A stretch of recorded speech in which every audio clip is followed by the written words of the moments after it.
సంవత్సరాల మీ పరిపాలన మీద కొంత దృష్టి పెడదాం. మీ పరిపాలన కేవలం వెల్ఫేర్ మీద దృష్టి పెట్టారు, డెవలప్మెంట్ మీద లేదు అనేది ఇప్పుడు ఎన్నికల సందర్భంగా జరుగుతున్న అతిపెద్ద చర్చనీయాంశం. మీరు క్లారిఫై చేయదలుచుకున్నారా? Yes, my government, my priorities only welfare అని చెప్పదలుచుకున్నారా? రెండు బ్యాలెన్స్ చేస్తున్నారంటారా? యాజ్ ఎ సీఎం 5 సంవత్సరాలు పరిపాలన చేసిన మీరు ఏం చెప్పదలుచుకున్నారు ఈ సందర్భంగా ప్రజలకి? Basically what is development? నేను చెప్పనా వాట్ ఈస్ డెవలప్మెంట్ దృష్టిలో, ప్రజల దృష్టిలో కానీ ఒక నెరేటివ్ ఏంటి ప్రజల మైండ్లో ఉందంటే, డెవలప్మెంట్ అంటే పెద్ద సిటీ కనిపించాలి, పెద్ద బిల్డింగ్లు కనిపించాలి, గ్లామరస్ జాబ్స్ కనిపించాలి, పెద్ద రోడ్లు కనిపించాలి, వైట్ కాలర్ జాబ్ చేసుకుంటున్న పబ్బులు, క్లబ్బులు, ఆ కల్చర్ కనిపించాలి. ఇదేది ఆంధ్రప్రదేశ్లో లేదు కదా. ఆంధ్రప్రదేశం పేదరికంతో ఉందని కదా బయట impression. I'll come to your గతంలో ఎప్పుడూ జరగని విధంగా ఈరోజు రాష్ట్రంలో 17 కొత్త మెడికల్ కాలేజీలు కడతా ఉన్నాం. మిమ్మల్ని అడుగుతున్నాం, డెవలప్మెంట్ కాదా ఇది? I move forward. గతంలో ఎప్పుడూ జరగని విధంగా ఈరోజు రాష్ట్రంలో కొత్తగా 4 సీపోర్ట్లు కడతా ఉన్నాం. రాష్ట్రం స్వతంత్రం వచ్చినప్పటి నుంచి ఇప్పటిదాకా రాష్ట్రంలో 4 లొకేషన్లో 6 సీపోర్ట్లు ఉంటే ఈరోజు ఈ 59 నెలల కాలంలోనే మరో కొత్త 4 సీపోర్ట్లు కడతా ఉన్నాం. వాయువేగంతో పనులు జరుగుతూ ఉన్నాయి. డెవలప్మెంట్ కాదా ఇది? కొత్తగా 10 ఫిషింగ్ హార్బర్లు కడతా ఉన్నాం. డెవలప్మెంట్ కాదా ఇది? కొత్తగా 6 ఫిష్ ల్యాండింగ్ సెంటర్లు కడతా ఉన్నాం. డెవలప్మెంట్ కాదా ఇది? కొత్తగా 3 ఇండస్ట్రియల్ కారిడార్స్ పరిగెత్తిస్తూ ఉన్నాం పనులు. 10 ఇండస్ట్రియల్ నోడ్స్ పరిగెత్తిస్తూ ఉన్నాం పనులు. ఎయిర్పోర్ట్ల విస్తరణ మొత్తం ఈ 59 నెలల కాలంలోనే జరిగింది, including Kurnool, including Kadapa. Bhogapuram international airport వాయువేగంతో ఈరోజు పనులు జరుగుతూ ఉన్నాయనంటే అది ఈ 59 మంత్స్లో. ఇవన్నీ ఒకవైపున కనిపిస్తూ ఉన్నాయి. As we speak of development, ఎంఎస్ఎంఈస్కు మన ప్రభుత్వం ఇచ్చినంతగా సపోర్టు, ఈ 59 మంత్స్లో వచ్చినంత సపోర్టు గతంలో ఎప్పుడు ఎక్కడ రాలా. ఈజ్ ఆఫ్ డూయింగ్ బిజినెస్లో నెంబర్ 1 స్టేటస్ కన్సిస్టెంట్లీ ఆంధ్ర రాష్ట్రం మెయింటైన్ చేస్తూ ఉంది. ఇన్ఫ్యాక్ట్ ఈజ్ ఆఫ్ డూయింగ్ బిజినెస్లో మార్పులు చేశారు. ఆంట్రప్రీనియర్స్ అభిప్రాయం కూడా పరిగణలోకి తీసుకుంటా ఉన్నారు. తీసుకున్న పిమ్మట కూడా we are number 1 in ease of doing business, which was never there before. And ఇవన్నీ ఒకవైపున జరుగుతూ ఉండగా రాష్ట్రంలో వచ్చిన పెట్టుబడులు గతం చంద్రబాబు నాయుడు గారి హయాంలో కేవలం 5 ఏళ్లలో 32,000 కోట్లు వస్తే ఈరోజు మన హయాంలో 1,00,000 కోట్లు పైగా వచ్చినాయి పెట్టుబడులు. పారిశ్రామికవేత్తలు, గతంలో రాని పారిశ్రామికవేత్తలు, గతంలో ఆంధ్ర రాష్ట్రం ఇటువంటి పేర్లు విరని పారిశ్రామికవేత్తలు, బంగర్లు, బజాంకాలు, శ్రీ సిమెంట్స్ కానీ ఇట్లాంటి వాళ్ళు అందరూ, సెంచరీ ప్లైవుడ్స్ ఇట్లాంటి వాళ్ళు అందరూ ఈరోజు రాష్ట్రంలోకి వస్తూ ఉన్నారు. All this is happening now. ప్రతి గ్రామంలోనూ యూ హ్యావ్ సచివాలయం. అదే గ్రామంలో 4 అడుగులు ముందుకు వేస్తే you have a village clinic.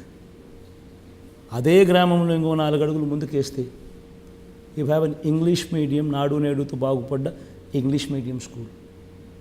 అదే గ్రామంలో ఇంకొక 4 అడుగులు వేస్తే you have an RBK, Rythu Bharosa కేంద్రం. అదే గ్రామంలో you will see fiber grid now with 3,000 నిర్మాణంలో ఉన్న డిజిటల్ లైబ్రరీలో. ఇవన్నీ కళ్ళెదుటే కనిపిస్తూ ఉన్న డెవలప్మెంట్. ఎక్కడెక్కడో నేను మాట్లాడడం లేదు, ఏమేమో చెప్పడం లేదు. నేను చెప్పే ప్రతి మాట కళ్ళ ఎదుట కనిపించే డెవలప్మెంట్. మరి ఎందుకు చాలామందికి ఎందుకు కల్పించడం లేదు అది? చూడాలని లేనప్పుడు కనిపించదు. పచ్చకామరులకు లోకమంతా పచ్చగానే కనిపిస్తుంది.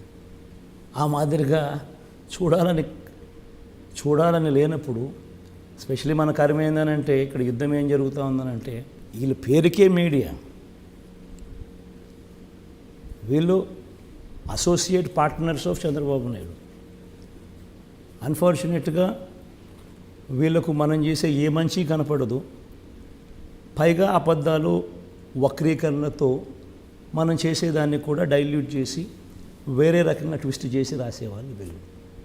సో ఇటువంటి నెగటివ్ మీడియాతో యుద్ధం చేస్తూ ఉన్నప్పటికీ కూడా జరుగుతూ ఉన్న అభివృద్ధి అయితే ప్రతి చోట కనిపిస్తూనే ఉంటుంది.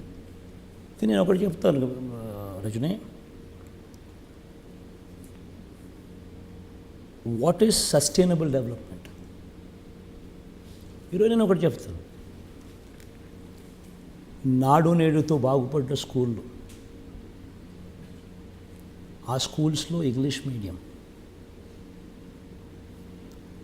3rd క్లాస్ నుంచి subject teacher concept, 3rd class నుంచే TOEFL as a period made available in schools. 6th క్లాస్కి వచ్చేసరికి every classroom is digitized with IFP panel, digital బోధన 6th క్లాస్ నుంచి. 8th క్లాస్కి వచ్చేసరికి పిల్లల చేతుల్లో ట్యాబులు. గవర్నమెంట్ స్కూల్లో పిల్లలందరికీ బైలింగ్వల్ టెక్స్ట్ బుక్స్, అంటే ఒక పేజ్ తెలుగు, ఒక పేజ్ ఇంగ్లీష్. కళ్ళ ఎదుట కనిపిస్తూ ఉన్న డెవలప్మెంట్ ఇది. వీటికి తోడు తల్లులను ప్రోత్సహిస్తూ పిల్లలను బడులకు పంపేట్టుగా ఓ Ammavodi. It's a comprehensive plan. పెద్ద చదువులకు ఏ ఒక్కరూ కూడా దూరం కాకూడదని, పెద్ద చదువులకు పూర్తి fee reimbursement, Vidya Deevena, Vasathi Deevena. First time curriculum పిల్లల చదువుల గురించి ఇంతగా పట్టించుకొని, not only at this primary level but also at higher education లెవెల్లో కూడా కరికులంలో మ్యాండేటరీ ఇంటర్న్షిప్, కరికులంలో first time international universities, Harvard, MIT, Stanford, LSE ఇటువంటి ప్రఖ్యాత యూనివర్సిటీకి సంబంధించిన కోర్సెస్ అవి ఆన్లైన్లో మన కరికులంలో, మన డిగ్రీస్లో అనుసంధానం. వీటి సర్టిఫికెట్స్ ఇచ్చేది వాళ్ళు. Just imagine 15 years down the line, ఈరోజు ఫస్ట్ క్లాస్లో చదువుతా ఉన్న పిల్లోడు 2025 IB ఫస్ట్ క్లాస్, 2035 ఆ తర్వాత every year IB keeps upgrading, 2026 second class, 2027 third class and so on and so forth. 2035కి వచ్చేసరికి ఆ పిల్లోడు 10th క్లాస్ IB రాస్తాడు, IB సర్టిఫికేషన్. దాని తర్వాత డిగ్రీలో జాయిన్ అవుతాడు. డిగ్రీలో 30% of his curriculum at least he will have courses certified by LSE, Harvard, MIT, Stanford. వీళ్ళ కోర్సులు నీ కరికులంలో భాగంగా వాళ్ళ సర్టిఫికెట్లో at least 30-40% he will be holding. Just imagine 15 ఏళ్ళ తర్వాత ఆ పిల్లాడు IB సర్టిఫికెట్తో, గవర్నమెంట్ స్కూల్ పేద పిల్లాడు, IB సర్టిఫికెట్తో వచ్చి 10th క్లాస్ పాస్ అయ్యి డిగ్రీకి వచ్చేసరికి 30-40% ఆఫ్ హిస్ కరికులంలో కోర్సెస్ ఆ రకమైన ఇంటర్నేషనల్ LSE, హార్వర్డ్, స్టాన్ఫోర్డ్ వంటి సర్టిఫికెట్లతో సర్టిఫై చేసిన కోర్సులు, డిగ్రీలతో ఉద్యోగం కోసం అప్లై చేస్తే can you imagine what kind of jobs you will get? This is called sustainable development. ఈరోజు ప్రతి పైసా మనం పిల్లాడి మీద, పాప మీద ఇన్వెస్ట్ చేస్తూ ఉన్నాం. ఈ సీడు పెద్దదై ఒక వృక్షం అవుతే పేదరికం అనేది మటుమాయమైపోతుంది. That is called vision, that is sustainable development, that is called అభివృద్ధి. In spite of all these thing, ఇవన్నీ నేను చెప్పిన దానికి అన్నిటితో పాటు this is going to transform lives. Okay, education system okay, మీరు చెప్పినవన్నీ రిఫ్లెక్ట్ అవుతున్నాయి, కనిపిస్తున్నాయి. ఇవన్నీ fruits next 4 years 5 years 6 years తర్వాత వీళ్ళందరూ బయటకు వస్తే మీరు అంటున్నట్లుగా వాళ్ళ జీవితాలు, వాళ్ళ కుటుంబ జీవితాలు మారే అవకాశం ఉంది. కానీ ఇమీడియట్గా ఈరోజు ఈ క్షణంలో నాకు కనిపించాల్సిన అభివృద్ధి కనిపించట్లేదని ఒక మిడిల్ క్లాస్ లెవెల్లో ఉన్నవాడు, ఉద్యోగాలు చేస్తున్నవాడు, వాళ్ళు అనుకునే పరిస్థితి కనిపిస్తుంది. 4 సీపోర్ట్లు కనిపి ఇంతకుముందు నేను చెప్పినాను, 4 సీపోర్ట్లు కళ్ళెదుటే కనిపిస్తూ ఉన్నాయి, 10 ఫిషింగ్ హార్బర్లు కళ్ళెదుటే కనిపిస్తూ ఉన్నాయి, 6 ఫిష్ ల్యాండింగ్ సెంటర్లు కళ్ళెదుటే కనిపిస్తూ ఉన్నాయి. దాంతో ఏమొస్తుంది మాకు అని అంటున్నారు కొంతమంది. అదే అభివృద్ధి రజనీ. అసలు దానివల్లే నీకు మెడ్రాస్, చెన్నై అనేది, why did it become Chennai? Because of the port. Bombay అనేది why did it become Bombay? Because of the port. ఈరోజు శ్రీకాకుళంలో పోర్ట్ కడతా ఉన్నాం. Srikakulam one day will become a Bombay because of the port. Jagan కట్టిన పోర్టు. రామాయపట్నంలో పోర్ట్ వస్తూ ఉంది, మచిలీపట్నంలో పోర్ట్ వస్తూ ఉంది. Machilipatnam will some day become another Bombay, Jagan కట్టిన పోర్టుతో.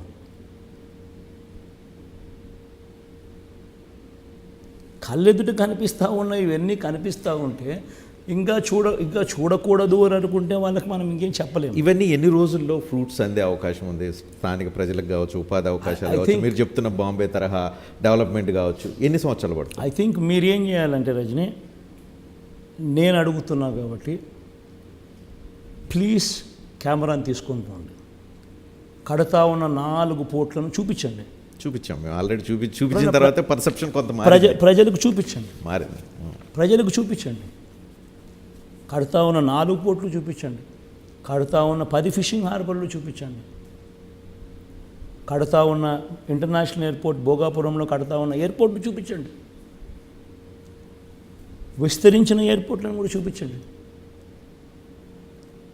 ఇవన్నీ కళ్ళ ఎదుటే కనిపిస్తూ ఉన్న అభివృద్ధి కార్యక్రమాలు.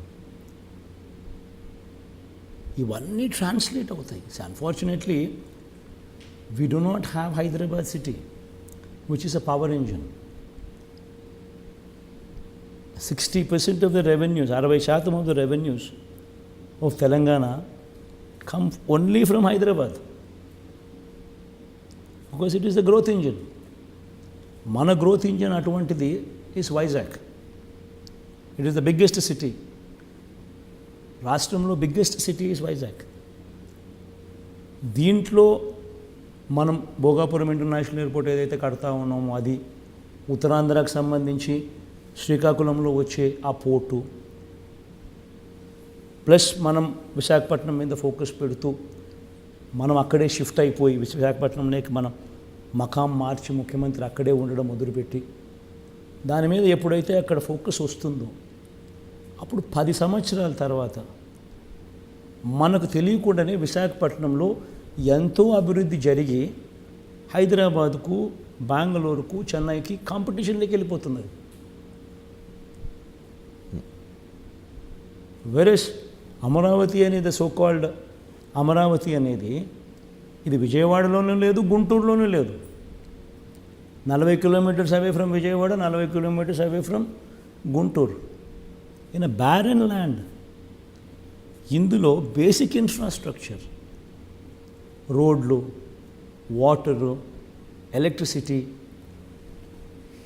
సీవేజ్, ఇటువంటి బేసిక్ ఇన్ఫ్రాస్ట్రక్చర్ కట్టడానికి, బిల్డింగుల గురించి నేను మాట్లాడడం లేదు, మిగతాటి చెప్తున్నా, బేసిక్ ఇన్ఫ్రాస్ట్రక్చర్ కట్టడానికే ఎకరాకు 2 కోట్లు అవుతుందని వీళ్ళే లెక్కలు కట్టి డిపిఆర్లు ఇచ్చారు. 50,000 ఎకరాలు అంటే ఇంటూ 2 కోట్లు అంటే 1,00,000 కోట్ల రూపాయలు. అది ఈరోజు 1,00,000 కోట్లు. ఇది ఈ 1,00,000 కోట్లు పెట్టేసరికి ఈ 15 ఏళ్ళలో 20 ఏళ్ళు అవుతుంది. ఈ 15 ఏళ్ళకు 20 ఏళ్ళకు ఈ 1,00,000 కాస్త ఈ 15 లక్షల కోట్లు, 10 లక్షల కోట్లు, 15 లక్షల కోట్లు అవుతుంది. It's always going to be a dream chasing. Government ఉద్యోగాలకు సంబంధించి మీరు పదే పదే ప్రసంగాల్లో మీరు ఎలక్షన్ క్యాంపెయిన్లో చెప్తున్నారు, గ్రామ సచివాలయాలు పెట్టాం, 2.5 లక్షల మందికి ఉద్యోగాలు ఇచ్చామన్నట్ట. కానీ నేరుగా ప్రభుత్వ ఉద్యోగాలు ఎంతమందికి ఇచ్చారు? ప్రైవేటు ఉపాధి కల్పన అసలు రాష్ట్రంలో గత 5 సంవత్సరాల్లో జరిగిందా? జరిగితే ఎంత జరిగింది? Exactly what I'm trying to tell you Rajani. ప్రతి విషయంలోనూ కూడా there is a record. A record has been created. Chandrababu Naidu గారి హయాంలో ప్రభుత్వ ఉద్యోగాలు ఎన్ని ఇచ్చారు అని అంటే 32,000. It's a data. మన హయాంలో ఉద్యోగాలు ఎన్ని ఇచ్చాము అని అంటే రాష్ట్రంలో మనం అధికారంలోకి రాక మునుపు వరకు రాష్ట్రంలో ఉన్న మొత్తం ఉద్యోగాలు ఎన్ని అని అంటే 4 లక్షలు. మనం వచ్చిన తర్వాత అడిషనల్గా ఇంకొక 2,31,000 ఉద్యోగాలు ఇచ్చాం. వీళ్ళంతా మన కళ్ళు ఎదుటే కనిపిస్తూ ఉన్నారు. గ్రామ సచివాలయాల్లోనే దాదాపు 1,35,000 మంది మన పిల్లలు కనిపిస్తూ ఉన్నారు. మన హాస్పిటల్స్లో 54,000 people have been recruited. Do you know specialist హాస్పిటల్స్లో నేషనల్ యావరేజ్ చూస్తే స్పెషలిస్ట్ డాక్టర్ల కొరత in government hospitals national average 61%. మన రాష్ట్రంలో గవర్నమెంట్ హాస్పిటల్స్లో స్పెషలిస్ట్ డాక్టర్ల కొరత ఎంతో తెలుసా? కేవలం 3.95%. ఆ స్థాయిలో ప్రతి రంగంలోనూ కళ్ళెదుటే కనిపిస్తూ రిక్రూట్మెంట్ చేసిన నెంబర్స్ ఇవి. ఇవి కాక major development comes from MSME support. ఈ ఎంఎస్ఎంఈస్ మీద మనం పెట్టినంత focus never in the history of Andhra Pradesh ఆ కైండ్ ఆఫ్ ఫోకస్ పెట్టిన పరిస్థితి ఎప్పుడూ లేవు. ఇండస్ట్రియల్ ఇన్సెంటివ్స్ను ఇవ్వకపోతే, ఇది హ్యాండ్ హోల్డింగ్ చేయకపోతే వీళ్ళెవరూ తట్టుకోలేరు. ఇంతకుముందు గాలి కొదిలేసిన పరిస్థితి నుంచి ఆ ఇండస్ట్రియల్ ఇన్సెంటివ్స్ అన్నీ కూడా కోవిడ్ టైంలో మనం ఇచ్చి, కోవిడ్ టైంలో వీళ్ళందరినీ కూడా ఆదుకోవడం వల్ల వాళ్ళలో కాన్ఫిడెన్స్ పెరిగి ఎంఎస్ఎంఈ సెక్టర్ ఈరోజు రాష్ట్రంలో ఒక బూమ్ అయింది. ఒక్కొక్క ఎంఎస్ఎంఈలో దాదాపుగా కనీసం 10 మంది ఇట్ విల్ ఎంప్లాయ్. ఈరోజు ఎంఎస్ఎంఈల ద్వారానే మనం వచ్చిన తర్వాతనే అడిషనల్గా ఒక 20 లక్షల మందికి ఉపాధి దొరికింది. 20 లక్షలు? ఎస్. 5 సంవత్సరాలు? Yes.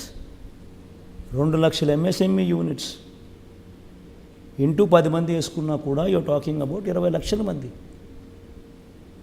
That is the power of MSMEs.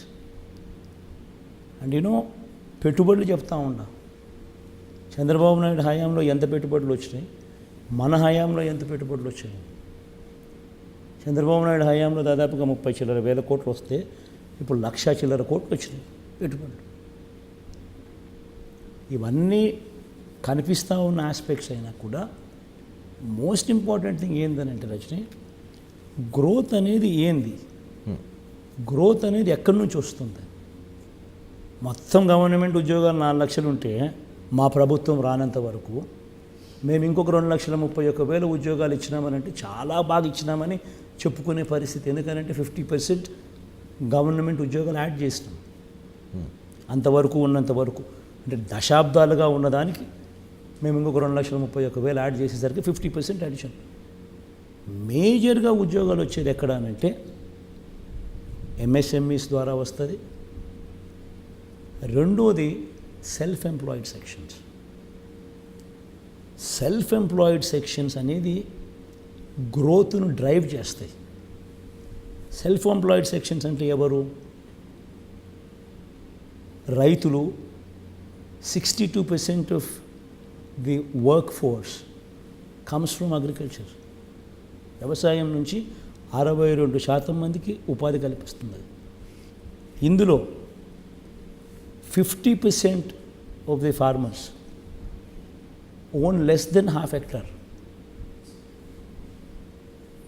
ఇది 1 హెక్టార్ దాకా తీసుకుంటే 70% ఆఫ్ ది ఫార్మర్స్కు పోతుంది. ఇటువంటి వాళ్లకు రైతు భరోసా కింద గతంలో ఎప్పుడు జరగల రైతు ఈ రకంగా రైతులకు పెట్టుబడి కోసం సహాయం చేసే కార్యక్రమం గతంలో ఎప్పుడూ జరగల. అటువంటి పరిస్థితుల్లో ఈ 50% ఆఫ్ ది ఫార్మర్స్కు మనమిచ్చే పెట్టుబడి సహాయం కింద రైతు భరోసా కింద ఇచ్చే ఈ 13,500 will take care of 80% of the production cost for 80% of the crops. అది ఒక సెక్షన్, సెల్ఫ్ ఎంప్లాయిడ్ సెక్షన్. రెండో సెల్ఫ్ ఎంప్లాయిడ్ సెక్షన్స్ గ్రామీణ ఎకానమీలో క్రియాశీలక పాత్ర పోషించేది పొదుపు సంఘాల అక్కచెల్లెములు, విమెన్ దేర్. మనం రాకమునుపు over dues and NPAs of పొదుపు సంఘాలు 18%. ఏ గ్రేడ్ బి గ్రేడ్ సంఘాలన్నీ సి గ్రేడ్ డి గ్రేడ్ సంఘాలకు జారిపోయాయి. ఎందుకు? చంద్రబాబు నాయుడు ఇచ్చిన తప్పుడు వాగ్దానాల వల్ల. ప్లస్ అక్టోబర్ 2016 నుంచి వారికి అంతవరకు ఇస్తా ఉన్న సున్నా వడ్డీని కూడా రద్దు చేశాడు, ఎగరగొట్టేశాడు. దాని దెబ్బకు over dues and NPAs in self employed sections, especially in ఈ సెల్ఫ్ హెల్ప్ గ్రూప్స్కి సంబంధించి టోటల్గా 18% జారిపోయినాయి. Over dues and non performing assets. A grade C B grade సంఘాలు సి గ్రేడ్ డి గ్రేడ్ పోయినాయి. వాళ్ళందరినీ కూడా ఈరోజు చెయ్యి పట్టుకొని నడిపిస్తూ వాళ్ళ కోసం ఒక ఆసరా, వాళ్ళ కోసమో సున్నా వడ్డీ, వాళ్ళ కోసం ఒక చేయూత, వాళ్ళ కోసమో ఈబీసీ నేస్తాం, వాళ్ళ కోసమో కాపు నేస్తాం. కన్సిస్టెంట్గా హ్యాండ్ హోల్డింగ్ ద విమెన్. వాళ్ళు బ్యాంకులు టైఅప్ చేసి ఈ ITC, Amul, Reliance, Procter and Gamble ఇలాంటి వాళ్ళతో బిజినెస్ టైఅప్లు సైతం చూపిస్తూ వాళ్ళు ఆవులు కొనుక్కోవడము, గేదెలు కొనుక్కోవడము, మేకలు కొనుక్కోవడము, గొర్రెలు కొనుక్కోవడము, షాపులు పెట్టడము, చిన్న చిన్నవి పెట్టుకోవడం. This is self employed sections. ఈ ఆటో డ్రైవర్లు ఉండరు, there also self employed sections. టైలర్లు ఉండరు, there also self employed sections. చేనేతలు ఉండరు, there also self employed sections. వీళ్ళందరినీ కూడా ఇన్ఫ్యాక్ట్ స్ట్రీట్ హాకర్స్, మీరు రోడ్డు మీద పోతూ ఉంటారు, ఫుట్పాత్ మీద కూరగాయలు అమ్ముతూ ఉంటారు కొంతమంది, ఫుట్పాత్ మీద ఇడ్లీ పోస్తూ ఉంటారు కొంతమంది. వీళ్ళందరూ సెల్ఫ్ ఎంప్లాయిడ్ సెక్షన్స్. ఆటోలు తోలుకునే వాళ్ళ దగ్గర నుంచి ఇడ్లీలు పోసే వాళ్ళ దాకా వీళ్ళందరూ they contribute to the growth. వీళ్ళందరూ కొలాప్స్ అయిపోతే there will be no growth. there will be no growth, no contribution. So వీళ్ళందరికీ ఆ రకమైన హ్యాండ్ హోల్డింగ్ అనేది మనం చేయకపోతే you will be losing the state. ఇక్కడ క్విక్ పాయింట్ ఒకటి, మాకు వైట్ కాలర్ ఉద్యోగాలు కావాలి, ఐటీ ఉద్యోగాలు కావాలి, పెద్ద పెద్ద కార్పొరేట్ కంపెనీలు ఇక్కడికి రావాలి, అవన్నీ రాలేదు, తెప్పించలేకపోయారు అని అనుకునే భావాజాలం ఉన్న వాళ్ళకేం చెప్తారు? మొట్టమొదటిసారిగా విశాఖపట్నంలో అదానీ వాళ్ళు వచ్చి డేటా సెంటర్ అనేది అనేది పెడతా ఉన్నారు. సబ్మరైన్ కేబుల్ తీసుకొచ్చి, సింగపూర్ నుంచి సబ్మరైన్ కేబుల్ తీసుకొచ్చి data center is being initiated. Works are happening now, పనులు జరుగుతూ ఉన్నాయి. మొన్న నేను పోయి ఇన్ఫోసిస్ ఇవన్నీ కూడా నేను స్టార్ట్ చేసి వచ్చిన. నేను వాళ్ళ ఇనాగ్రేషన్ వాళ్ళ ఓపెనింగ్కి నేనే పోయినా. ఇంతకుముందు చూడని విధంగా జరుగుతూ ఉండేటివి ఇవన్నీ. ప్లస్ ఇవన్నీ నెక్స్ట్ లీగ్లోకి ఎప్పుడు పోతాయి? విశాఖపట్నంలో నేను పోయి కూర్చుంటే, ఒక ముఖ్యమంత్రి పోయి విశాఖపట్నంలో కూర్చొని ఓన్ చేసుకుంటే అప్పుడు automatically that area will get a fillip. నా ప్రమాణ స్వీకారం నెక్స్ట్ విశాఖపట్నం నుంచి జరుగుతుంది. నా పాలన నెక్స్ట్ జరగబోయేది విశాఖపట్నం నుంచే జరుగుతుంది. సో ఇక్కడ వైజాగ్ దగ్గర స్ట్రెచ్ చేస్తాను, యాక్చువల్ తర్వాత అడుగుదాం అనుకున్నా. వైజాగ్ మీద ఎందుకు అంత ప్రేమ? వైజాగ్ మీ మదర్ అక్కడ పోటీ చేస్తే ఓడించిన ప్రాంతం, మీకు అక్కడ మిగతా ప్రాంతాలతో చూసుకుంటే తక్కువ బలం ఉంది, పార్టీ పరంగా కానీ గెలుపు పరంగా కూడా చూస్తే. వైజాగ్ మీద ఎందుకు అంత అభిమానమా, లేకపోతే వైజాగ్లో ఏం చేసినా అక్కడ ఏదో ఒకటి రాబడదామనే ఉద్దేశమా, ఏంటి reason? See, Rajni, basically you need to understand one thing. Vizag is the biggest city in Andhra Pradesh. It is the biggest city in Andhra Pradesh. ఎవరు ఒప్పుకున్నా ఎవరు ఒప్పుకోకపోయినా ఇది వాస్తవం. Vizag is the biggest city in Andhra Pradesh. వైజాగ్లో ఉన్న infrastructure Andhra రాష్ట్రంలో ఏ సిటీలోనూ లేదు. అక్కడ ఉన్న ఆల్రెడీ ఉన్న రోడ్స్ కానీ, ఆల్రెడీ ఉన్న ఇన్ఫ్రాస్ట్రక్చర్ కానీ, అక్కడ ఉన్న ఆల్రెడీ ఉన్న కాస్మోపాలిటన్ కల్చర్ కానీ, ఆల్రెడీ అక్కడ ఉన్న ఎస్టాబ్లిష్మెంట్ ఎక్కడ లేదు. అక్కడ మనం పోయి ఎప్పుడైతే ఓనర్షిప్ తీసుకుంటామో అక్కడ ఆటోమేటిక్లీ నువ్వు ఒక సచివాలయం కట్టడం మొదలు పెడితే, ఒక సెక్రటేరియట్ అక్కడ కట్టడం మొదలు పెడితే, ఓనర్షిప్ తీసుకోవడం మొదలు పెడితే, నా మనసులో కూడా 2-3 ఐకానిక్ బిల్డింగ్స్ కూడా ఉన్నాయి. ఒక never seen before convention centre కట్టాలి వైజాగ్లో, నెవర్ సీన్ బిఫోర్ ఒక స్టేడియం కట్టాలని, నెవర్ సీన్ బిఫోర్ ఒక సెక్రటేరియట్ కట్టాలని, ఆల్ ఐకానిక్ బిల్డింగ్స్ కట్టాలి. ఇవన్నీ ఎప్పుడైతే రియాలిటీలోకి వస్తాయో ఏమవుతుందనంటే వైజాగ్ గురించి మాట్లాడడం మొదలు పెడతారు. ఇంటర్నేషనల్ ఎయిర్పోర్ట్, ఒక ఐకానిక్ సెక్రటేరియట్, ఒక ఐకానిక్ కన్వెన్షన్ సెంటర్, ఒక iconic stadium with international airport. ఇప్పుడు ఆటోమేటిక్లీ ఇవన్నీ పెద్ద పెద్ద ఇన్వెస్ట్మెంట్లు కూడా కాదు. నేను చెప్పేటన్నీ చాలా చిన్న చిన్న ఇన్వెస్ట్మెంట్లే. ఒక బిల్డింగ్ కట్టడానికి పెద్ద మరీ ఏమేమో జరిగిపోతుందనే పరిస్థితి ఏం లేదు. ఇవన్నీ చిన్న చిన్న ఇన్వెస్ట్మెంట్లతోనే ఐకానిక్ బిల్డింగ్స్ కట్టచ్చు. ఈ పక్కన 40-50 వేల ఎకరాలు ఉంది కదా, ఇక్కడ కట్టేసేయచ్చు కదా. నేను చెప్పేది ఏమిటంటే Vizag is already the biggest city in Andhra. దానికి బూస్ట్ ఇస్తే నువ్వు కాంపిటీషన్ చేసేది హైదరాబాద్తో, నీ కాంపిటీషన్ చెన్నైతో, నీ కాంపిటీషన్ బెంగళూరుతో. ఎప్పుడు ఈ పరిస్థితి వస్తుందనంటే నువ్వు వైజాగ్ను ఆ థ్రస్ట్ ఇస్తే అప్పుడు ఈ Vizag will start competing with these people. ఎప్పుడైతే Vizag when it starts competing with Chennai, Bengaluru and Hyderabad, అప్పుడేమవుతుందనంటే మీరు అంటా ఉన్న ఈ వైట్ కాలర్ జాబ్స్, ఈ సాఫ్ట్వేర్ జాబ్స్, ఇవన్నీ ఇంకా ఎక్కువ వస్తాయి. ఎందుకనంటే ఇవన్నీ ఎప్పుడు వస్తాయి? When it is a city. City అనేది నువ్వు అమరావతిలో పెడితే ఎప్పటికీ జరగదు. అది it's a barren land, it's dream chasing. ఇంతకుముందు నేను చెప్పినట్టుగా. ఓకే, ఇప్పుడు సరే, మళ్ళీ back to development. Final question, development point of లో మీరు చాలా చేశానంటున్నారు, పోర్టులు కట్టానంటున్నారు, ఎడ్యుకేషన్ అంటున్నారు, వైద్యం అంటున్నారు. ఇంత ఉన్నప్పుడు ఒకవైపున ఆంధ్రప్రదేశ్లో అభివృద్ధి లేదని గత కొద్ది సంవత్సరాలుగా ప్రచారం జరుగుతున్నప్పుడు ఎందుకు ప్రభుత్వం ఓపెన్గా వచ్చి ప్రజలకు జరిగింది ఇది అని చెప్పి ఎందుకు చూపించలేకపోయారు? మరి నేను చెప్పినంతగా పబ్లిక్ మీటింగ్లలో బహుశా ఎవరు చెప్పారు? ఎలక్షన్లో చెప్పారు, అంతకుముందు సంగతి. ఎలక్షన్లో ఇంతకుముందు కూడా చాలా సందర్భాలలో చెప్పారు.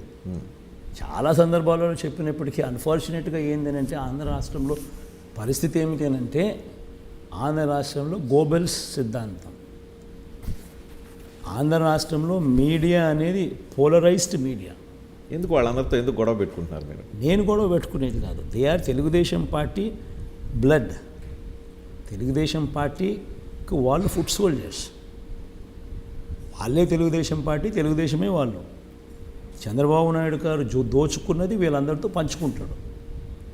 That is there relationship. కాబట్టి వాళ్ళ ఇంట్రెస్ట్ చంద్రబాబు నాయుడుతో ఉన్నాయి. సో వాళ్ళు చంద్రబాబు నాయుడు అనే వ్యక్తిని ప్రమోట్ చేయడం కోసం ఆంధ్ర రాష్ట్రంలో జరుగుతూ ఉన్న ఏ అభివృద్ధిని వాళ్ళు చూపించరు. చూపించేది నెగిటివ్గా చూపిస్తారు. సో మనం ఎన్నిసార్లు చెప్పినా కానీ ఒకసారి చెప్తాం, వాళ్ళు ఎన్నిసార్లు చెప్పినా కానీ 4 సార్లు చెప్తాం, 4 సార్లు కనిపిస్తుంది. అంటే 4:1తో మనం యుద్ధం చేస్తాం. సో ఈ రకంగా మనం చేసేది ఏదైనా కూడా నెగిటివ్గానే చూపిస్తారు, జరిగేది జరగనట్టుగా చూపిస్తారు. ఇక